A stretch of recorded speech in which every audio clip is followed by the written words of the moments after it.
gather around the fire and hold on to your marshmallows. If you ever heard the legend of the old crab and the squeaky black boots, it was a dark and stormish night.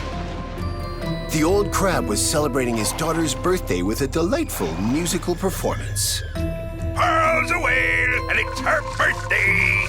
Ta-da!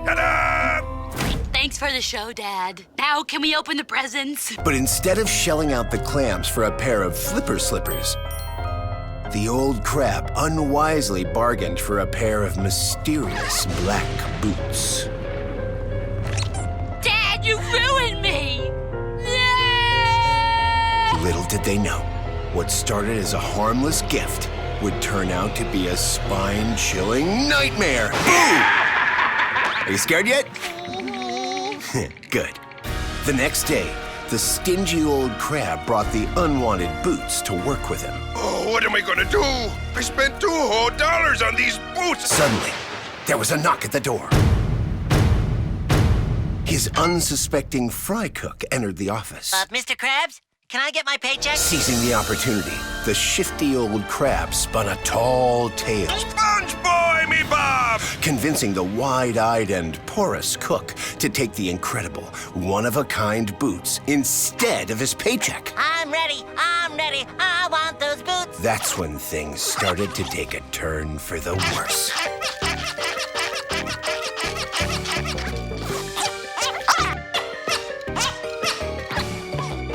That squeaking is gonna drive us all crazy! Later that night, the old crab's sweet, cash-filled dreams were ripped to shreds by the horrifying squeak of the tacky black boots. The crab hobbled to work, only to find that the sinister boots had taken on a life of their own. And this, and this, and this, and this, and this, and this, and this, and this. The room started to spin.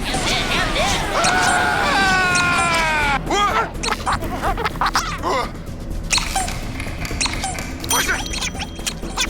I didn't write that! It was enough to drive a crab mad. Who said that? What's it?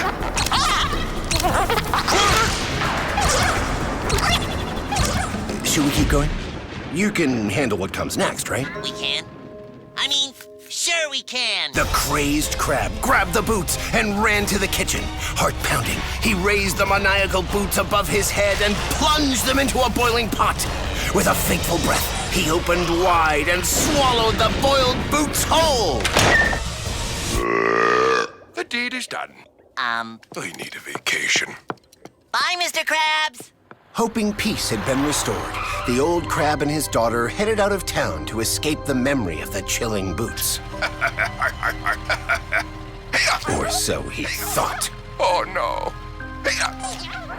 Legend has it that the old crab never recovered. And sometimes, when the moon is full, you can still hear him wandering around, warning all that... Wait, do you hear that? It sounds like... Oh, never mind. Think you could handle one more? Good. One eerily silent morning, a young white-haired boy awoke in his bed. Wait a minute, 10 a.m.? How could it be this quiet this late? The bright flash of his hair illuminating an otherwise dark and creeptastic hallway. Hello? Out of the dark shadows limped twin green-eyed zombies. He whipped around to find another drooler. Pesky flies circled her heavily lidded eyes. An arm pulled the young boy into a nearby bedroom. What the? He looks okay, but we better check him. Where more survivors were hiding, all looking pink, perky, and healthy. Will someone please tell me what the heck is going on? Haven't you heard? This morning, our house became infested with an acute febrile contagious virus. A zombie apocalypse! The demonic outbreak had spread like wicked wildfire, moving from victim to victim faster than you can say, "Watch out, there's a baby zombie behind you!" The young white-haired boy called a trusted friend, hoping he could provide them with a safe place to hide. I'll have everything ready. Cots, medical supplies, and my patented heel mules. How many survivors? 6. 2. Make that 5. Guys, no! It's not what you think! She's infected! Get her out! Without a moment to lose, the squadron armed themselves for battle. This concoction slow down the infected. Stock and load, people! One by one, the brave soldiers moved into formation out in the hall. Luna, 3 o'clock! Lisa, 6 o'clock! Eat hot shoot! Dudes, help!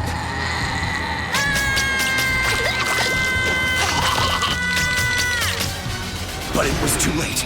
She was lost. Evacuate! The crew made a break for the stairs, but they were surrounded by a drooling zombie family, led by a dear old undead mom and dad.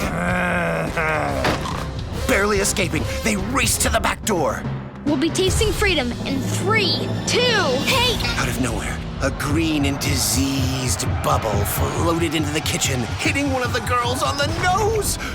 Don't panic. I'm sure we'll find a way out of this. Phew. Dang it. And then there were 2. They hid behind a table. The boy even tried to fit through the dog door. But the zombies were closing in on them. Winnie, duck! A duck? Where? Is it sick? In a moment of selflessness, the young boy leapt in front of his fellow survivor, horrid green globs of zombie mucus pelting him in his sweet, cherubic face. She knelt beside him. Lincoln, you saved me. Dang it. And that's the story of how a young, white-haired boy and a loving, wonderful family turned into a pack of disgusting, terrifying zombies. Some say that they're still diseased, roaming around their now condemned house, left to groan together. On to the next story. It was a bright and sunny morning. Hey, that's my part. It was a bright and sunny morning. Pulling up to his latest job was an unsuspecting health inspector. Inside, the brutish boss was preparing his impressionable young fry cook for the important inspection. Just go out there and give him what he needs. Pour on the charm. Sweet talk him. What can I get for you, handsome? I'm going to need you to bring me one of everything on the menu. Excellent choice, my darling. The lowly fry cook and his hard-shelled boss treated the inspector to the meal of a lifetime, shoving in one tasty delight after another.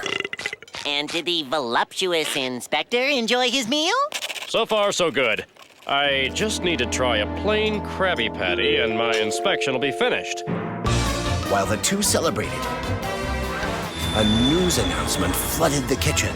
Be on the lookout for a man who's been passing himself off as a health inspector in order to obtain free food. Free food.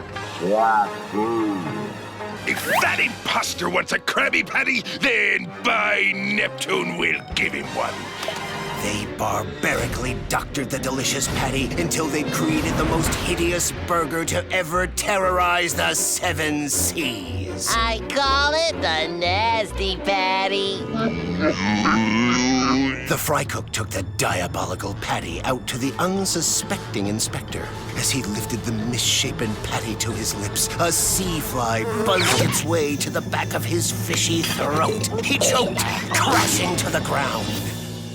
The fake inspector has been captured. Here is his picture. If a health inspector comes to your restaurant and he's not this guy, he's real. Phew, that's a relief, eh, Mr. Krabs? I'm sure our guy will understand if we just explain the situation. Then we can all have a good laugh about it. I don't think he'll be laughing, boy, because that patty killed him.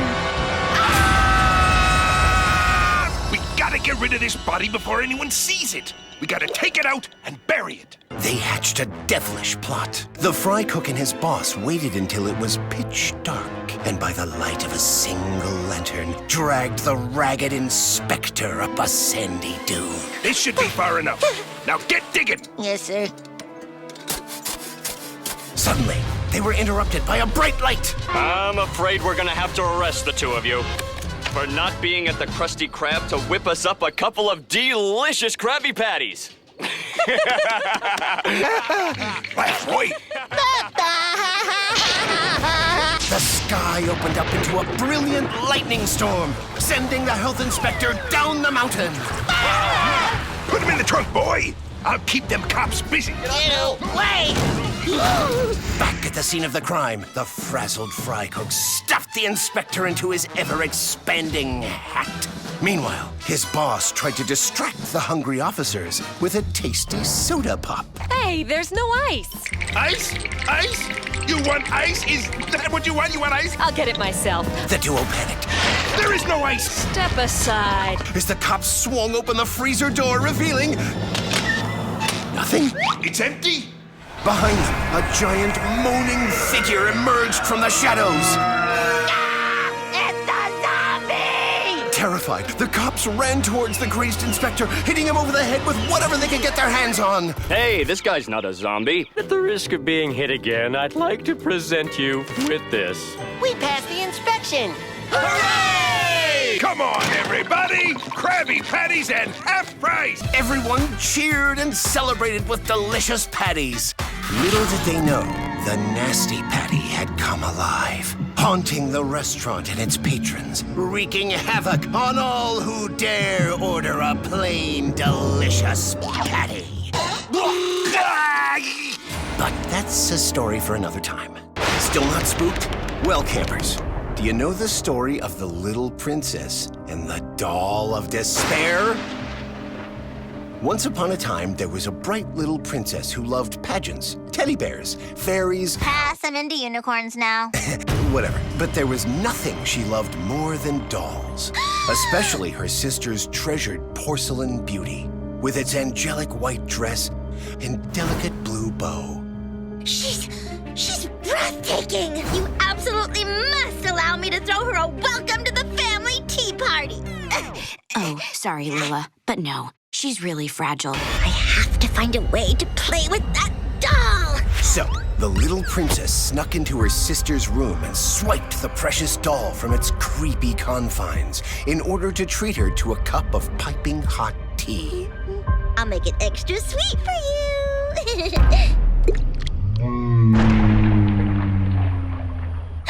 Oh no. Distressed, she raced to the laundry, but the damage was done. The tea had pierced the doll's fragile, plushy body, scarring her with a permanent stain. Panicked, the little princess made a terrifyingly fatal mistake. Oh, Rosie! After ruthlessly ripping off the doll's head, the fearful princess tried tirelessly to fix her, but everything she did only made it worse. Well, this is beyond fixing, so... So, she hitched a ride to Ye Old Antique Shoppy, where she spotted the perfect decoy. What do you think, Mr. Sprinkles? If I change the eyeliner, curl the hair, and file down the teeth, she just might pass for the original. She stayed up all night working on her creation, each cosmetic procedure more dramatic than the last. That should do it! Once the realistic replacement was tucked safely back in her coffin home, the little princess snuck the tattered original outside, abandoning her in the dark crawl space beneath the house. Here, in case you get thirsty. Well, at least that was thoughtful. The little princess thought she escaped her crime forever, but she woke the next morning to a terrifying sight. Good morning, sweet princess and princesses! Rosie, how did you get back up here? She tried burying her. The creepy doll came back. She sent her to the dump. Sayonara, spooky! The horrifying plaything came back. She tied her to a brick and drowned her in a pond. So long, sister! The spine-tingling moppet came back again. The little princess knew she had to come clean. Lucy! I took your creepy doll, and then I broke her, and now she's haunting me. She looks fine to me. That's not your doll. That is! Now that I know she can haunt people, I like her even better. Of course she does. The princess narrowly escaped her sister's wrath, but was the doll truly haunting her? Or were her repeated resurrections simply a sign of an even greater evil? Miscommunication! Looks like Lola's doll got out of our room again. That's not Lola's. That's Lucy's. They kept finding it in all these weird places and returning it to our room. Weird. How'd it get to all those places? I don't know, Lynn. How do boogers get made? Some stuff is just unexplainable. Now, the next time you consider inviting your sister's doll to a tea party, just remember the tale of the little princess and the doll of despair.